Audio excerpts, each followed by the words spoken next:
वसुदेवसुतं देवं कंसचाणूरमर्दनं देवकी परमानन्दं कृष्णं वन्दे जगद्गुरुं श्रीकृष्णं वन्दे जगद्गुरुं। बोलो श्री कृष्णचंद्र भगवान की जय, शंकर भगवान की जय, गजानंद महाराज की जय। कार्तिक सुदी नवमी की कथा। अक्षय नवमी, आंवला नवमी। राजा पृथु को कहते हैं कि हे नारद जी, आप सब धर्म के शास्त्रों के ज्ञाता हैं, इसलिए कृपा करके बताइए कि प्रदक्षिणा करने से क्या पुण्य मिलता है। सब देवों की प्रदक्षिणा का अलग अलग महात्म कहो। तब नारद जी कहते हैं कि राजन, तुम ध्यान से सुनो। देवी की एक परिक्रमा ही करनी चाहिए। सूर्य भगवान के साथ, अग्नि के साथ, गणेश जी की 3 और शिव जी की आदि परिक्रमा करनी चाहिए। पितरों की 4 या 3 और विष्णु भगवान के 4 परिक्रमा करनी चाहिए।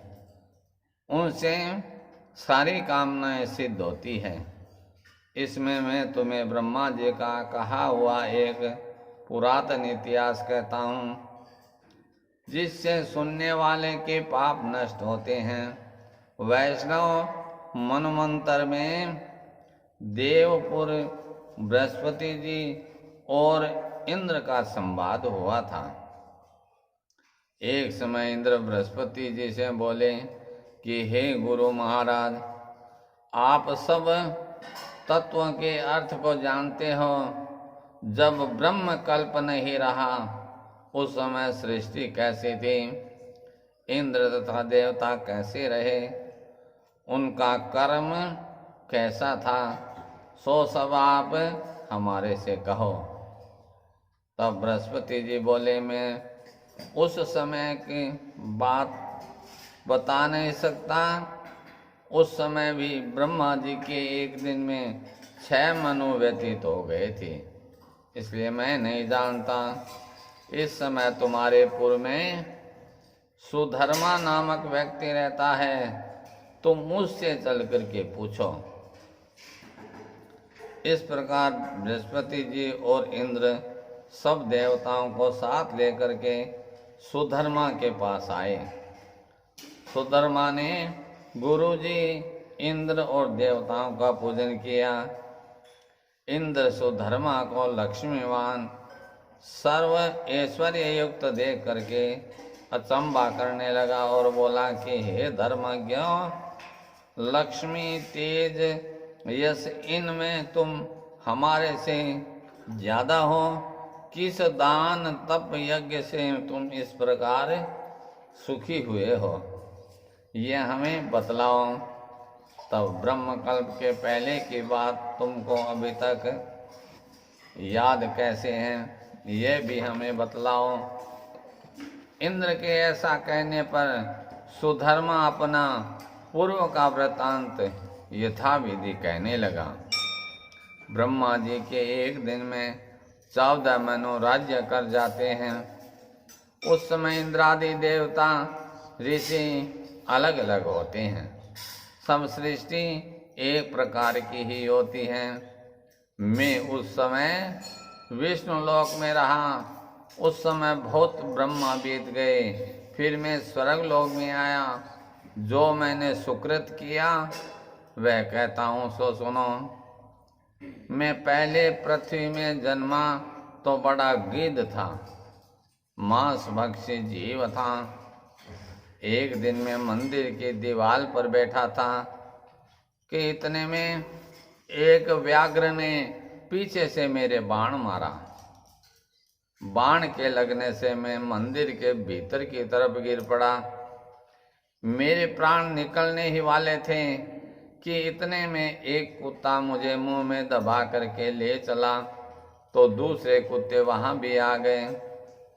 उन कुत्तों के भय से वह पहले वाला कुत्ता मुझे लेकर के मंदिर की परिक्रमा करता हुआ दौड़ता रहा। दूसरे कुत्ते उसके पीछे दौड़ते रहे। परिक्रमा करते हुए मेरी मृत्यु हो गई। भगवान की कृपा से मेरे लिए विमान आया और मुझे सुंदर स्वरूप दे करके विमान में बैठा करके भगवान के पार्षद विष्णु लोक को ले गए।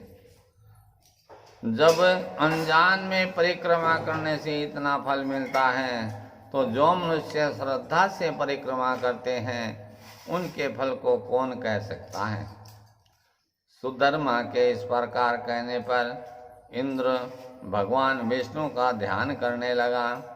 नारद जी कहते हैं कि हे राजन, परिक्रमा का महान पुण्य है। कार्तिक शुक्ला नवमी को प्रदक्षिणा करने का विशेष फल कहा गया है। कार्तिक शुक्ला नवमी को मथुरा की प्रदक्षिणा का अति फल माना गया है। महापाप से छूट जाता है। मथुरापुरी दूर होवे तो दूसरी जगह प्रदक्षिणा कर लेनी चाहिए। इस दिन आंवले के वृक्ष में सब देवताओं के सहित भगवान विष्णु निवास करते हैं। आंवले का वृक्ष न हो तो भगवान शालिग्राम और तुलसी की परिक्रमा करनी चाहिए। जो पुण्य तमाम पृथ्वी की परिक्रमा से होता है वही महान पुण्य शालिग्राम भगवान और तुलसी जी की परिक्रमा करने से प्राप्त हो जाता है।